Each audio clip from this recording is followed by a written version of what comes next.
Hello guys, collective reading tayo ngayon. Tingnan natin kung anong energy ng person mo. Para ito sa no contact situation, okay? Be open-minded po, hindi halos lahat makaka-resonate. Piliin nyo na lamang. And thank you nga po pala sa mga nag-subscribe at sa mga bumabalik. Welcome po tayo. Give me the message for no contact situation. Ano yung current energy ng person mo, okay? Give me the message. Anong current energy? Meron ditong Four of Pentacles. Anong current energy ng yung person, okay?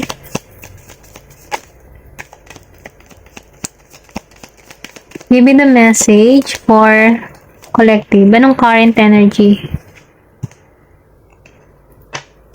Give me the message, okay? Power. Meron ditong strength. Give me the message. Anong current energy ng person mo?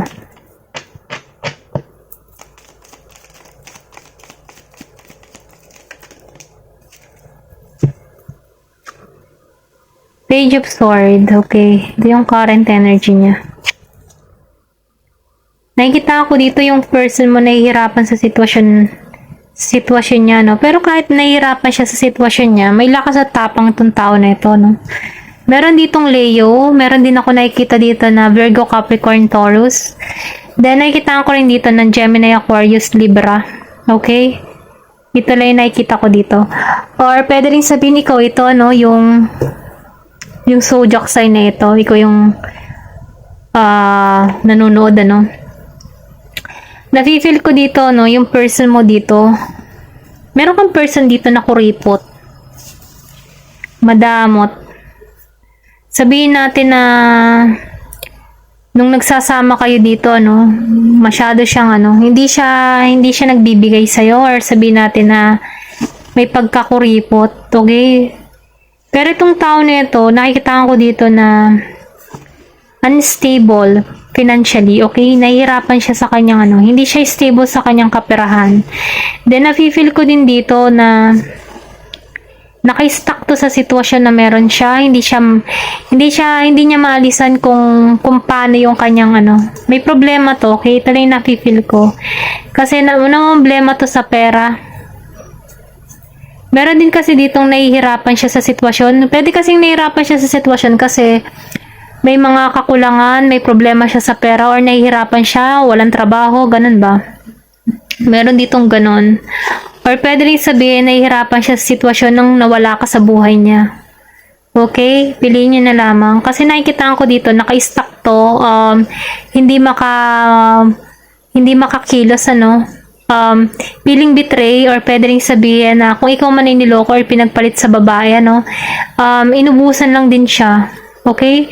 Yung tipo na din siya, niloko din siya, pinagpalit din siya, ganun yung energy. Pero ganun pa man, itong tao nito, natuto to dahil sa mga pagsubok na kinakaharap niya. Nagkaroon to ng kaliwanagan, nagkakaroon to ng maturity, or pwede rin sabihin na handa na ito, alisan to mga ganitong pakaramdam. Nagkakaroon to ng natatauhan, kumbaga. Kasi ang dami niyang pagsubok din kay nahirap po. Kung ano man yung ginawa sa'yo, ganun din yung ginawa sa kanya. Kasi nakita ko dito na unstable financially. Pwede rin kasi sabihin na hinuthutan tong tao na to, okay? Naubusan siya ng pera, wala siyang pinagkakakitaan, or pwede rin sabihin na walang trabaho, okay? Na nagpapahirap sa kanyang sitwasyon. Ganun pa man, na-stuck siya sa ganitong sitwasyon kasi wala siyang mapagkahuan. Pero itong tao na ito, meron siyang tapang at lakas na loob, or pwede rin sabihin na pagiging niya matapang ay yung fighting spirit niya, na maalisan tong ganitong pakiramdam.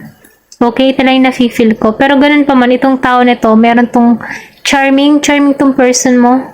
May pagka malakas yung attraction, or pwede rin sabihin na attract to sa iyo, okay? Dahil matatag at malakas ang loob mo. Ito lang yung nafe-feel ko, Meron din ditong infinity, or sabihin natin yung 8 symbol, okay? Meron ditong abundance na naghihintay, or pwede rin sabihin ikaw yung nasa sitwasyon na to. Abundance kahit yung tingin ng person mo. Nasa maganda kang kalagayan. Okay, ito lang yung nafe-feel ko. Tingnan natin yung current energy niya. Ito yun yung current energy niya. Yung yung mangyayari sa susunod pa. Hinaharap, future. Ano yung plano niya in the near future? Yan. Ano yung plano niya in the near future? Anong gagawin niyang hakbang? May gagawin ba siyang hakbang para sa'yo? Meron ditong the Fool. Anong current energy niya? Meron ditong 8 of Cups.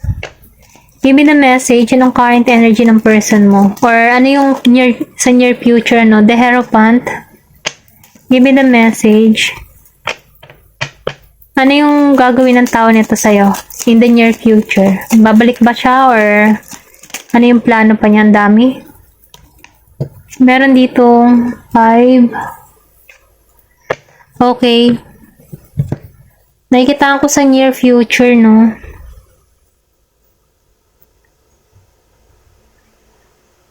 Walang pagkikita. Walang pagkikita sa inyong dalawa, okay? Ito lang yung nakikita ko. Hindi halos lahat, ano? Meron ka din ditong person na, ano? Malakas ditong Taurus. Meron din ditong Cancer, Pisces, and Scorpio. And Virgo and Capricorn, okay? Itong tao na to, hindi, gusto ka niya, no? Gusto ka niya, kaya lang, wala pang pagkikita sa inyong dalawa, okay? Itong tao nito, nag-iisip na to, ando na siya sa moment na nagkakaroon na to ng pangunawa. Yung spiritual ba? Kumbaga, nagkakaroon to ng natatauhan na, okay? Taurus energy. Gusto nito ng kapayapaan sa inyong dalawa. Ito kasing person mo ito, nagtitik to ng risk. Yung tipo na hindi siya natatakot na sumugal. Ganun yung energy ng tao nito. Yung tipo na hindi siya nag-iisip, no? Kung ano yung kahihinatnan niya sa isang lugar. Dire-diretso lang siya. Ganun. Then, meron siyang pagka-loyal. Kaya lang, yung pagiging loyal niya, depende sa tao, okay? Ito lang yung nafe-feel ko. Depende sa tao. Nakikitaan ko dito yung susi. So, ibig sabihin, itong tao na ito, siya din yung susi para sa inyong dalawa, no? Kung gusto nyo pa magsama or pwede rin sabihin, ikaw yung susi sa connection, okay? Pero ganun pa man itong tao na to, mas nakatuon muna siya sa kanyang sarili, sa kanyang paglago. Then I think itong taon to nagkakaroon na to ng natatauhan na to kasi andito na si The Hierophant. So ibig sabihin spiritual, malakas ang nito, sense, intuition. Okay, ito lang yung nafe-feel ko dito. Then dito, no, nakitaan ko rin dito itong taon nito ng hinayang din sa sitwasyon nyo, okay? Or pwede rin sabihin ng panahon, kaya itong taong ito hindi makapunta sa inyo o sa iyo, okay? Gipit kasi itong tao na to, kulang pa, hindi pa stable. Wala pa siyang may pagmalaki sa'yo. Kaya hindi pa ito makatungo sa'yo, okay? Walang pamasahe. Joke, okay? Ito lang nakikita ko. Itong tao na to, kulang pa yung kanyang financial, kaya hindi pa ito makatungo sa'yo. Meron na kasi ako nakikita ditong distance, long distance, malayo, tawid dagat, or pwede rin sabihin na merong travel na kailangan para mapuntahan ka, okay? Then nakikita ko rin itong tao na ito, nakatuon pa rin to sa mga pagkawala niya. Maybe sa kanyang kabuhayan, mga nalustay, ganyan. Pero ganun pa man, umiisip na to ng paraan or pwede rin sabihin, pinaiisip sa tao na ito na kailangan niyang kumilos, gumawa ng paraan para maalisan tong ganitong pakaramdam. Doon kasi siya nakatuon sa mga pagkawala, sa mga nawala, mga nasayang ba. Nangihinayang to, yung tipo na nagsisisi siya sa mga nawala sa kanya, or pwede rin sabihin, kasama ka kasi sa nawala sa kanya, kaya pinagsisisihan niya rin to. Meron ditong ocean, so ibig sabihin itong tao na to, nagpapatianod na lamang sa agos ng buhay, or pwede rin sabihin na sinasabihan dito, kasi lumabas siya sa The Hierophant, yung tipo na nagtitiwala na lang siya sa taas, kung kayo talaga, sa destiny ba, okay? Kasi alam niya na ikaw din yung susi sa kanya. Okay, ito lang yung nafe-feel ko. Pero itong tao to, hindi kumikilos. Meron pang kulang or pwede rin sabihin na hindi pa sapat yung pera na hawak niya para magkita kayong muli or para ipahayag yung nararamdaman niya para sa'yo, okay? Wala siyang lakas ng loob. mahina yung pundasyon niya sa panahon ngayon. Okay, ito lang yung nafe-feel ko. Sa near future, hindi pa rin to kikilos. Or pwede rin sabihin, 3 to 5 months, hindi pa rin to kikilos. Yun. Meron ditong 2 of Cups. Hindi niya may offer yung 2 of Cups para sa'yo. Kung makikita mo naka-reverse, hindi niya may offer tong 2 of Cups para sa'yo. Kasi nakatuon pa siya sa wala. Nahihirapan siya sa sitwasyon, nalulungkot, ganyan, kapos, nahihirapan siya sa sitwasyon niya. Then, nakikita ko rin dito, alisan niya to, okay? Meron tong itinago sa'yo, may lihim, or pwede rin sabihin, ito yung nagpapabigat sa kalooban niya, meron siyang nililihim sa'yo. Before na hindi pa niya sinasabi sa'yo, okay? May lihim, may tinatago siya. Ganun pa man ka, kahit naman lihim yun, meron siyang lie. Nagsinungaling siya, ganun. Yung tipo na may konting lie siyang ginawa sa'yo para mapagtakluban yung kanyang yung kanyang sarili sa'yo. Okay, ito na yung nafe-feel ko. Meron ditong nagsinungaling. Pero ganun pa man umaasa pa rin tong tao na ito. Pag dumating yung kanyang kaliwanagan, maybe itong tao na ito, nag-iipon lang to. Pero itong taong to, susugal pa rin sa'yo. Kaya lang, hindi pa sa panahon ngayon or sa near future, maybe matagalan pa to. Sabihin natin, 1 year, 2 years, mga ganun ba. Ang tao na to, dun pa lang din siya nakatulong sa paglago niya sa sarili niya. Meron siyang gustong mangyari sa buhay niya or pwede rin sabihin, bago siya tumungo sa'yo, yung masasabi niyang stable na siya. Ganun yung energy niya, okay? Tingnan natin kung ano pa yung advice para sa'yo or kung ano pa yung mga dahilan. Tingnan natin dito sa card na to.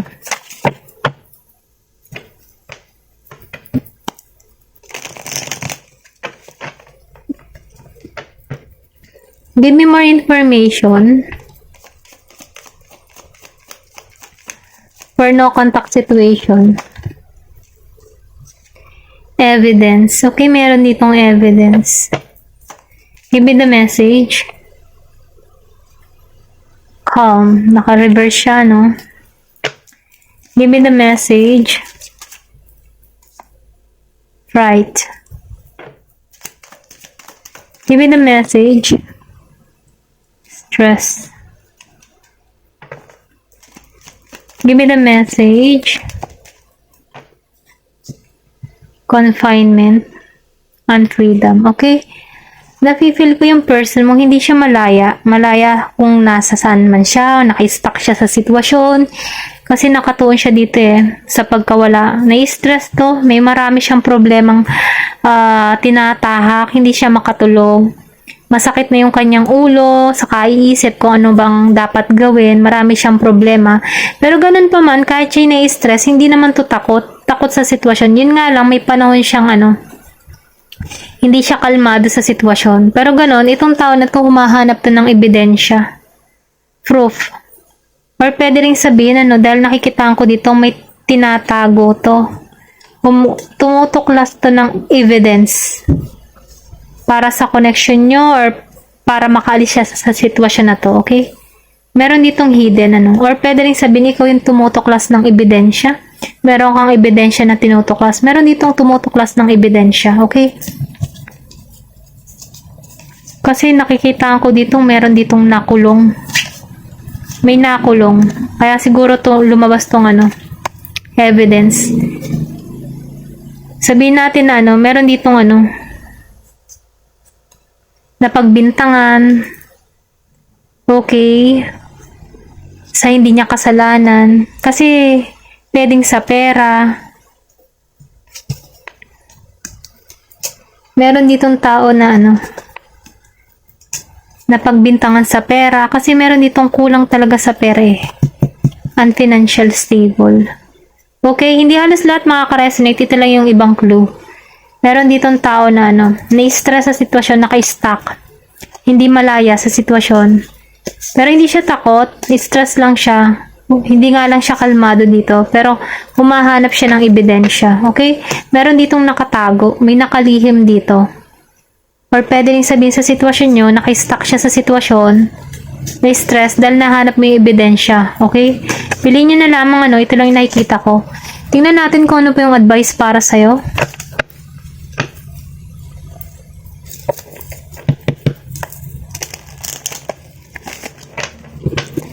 Give me the message. Ano yung advice para sa'yo?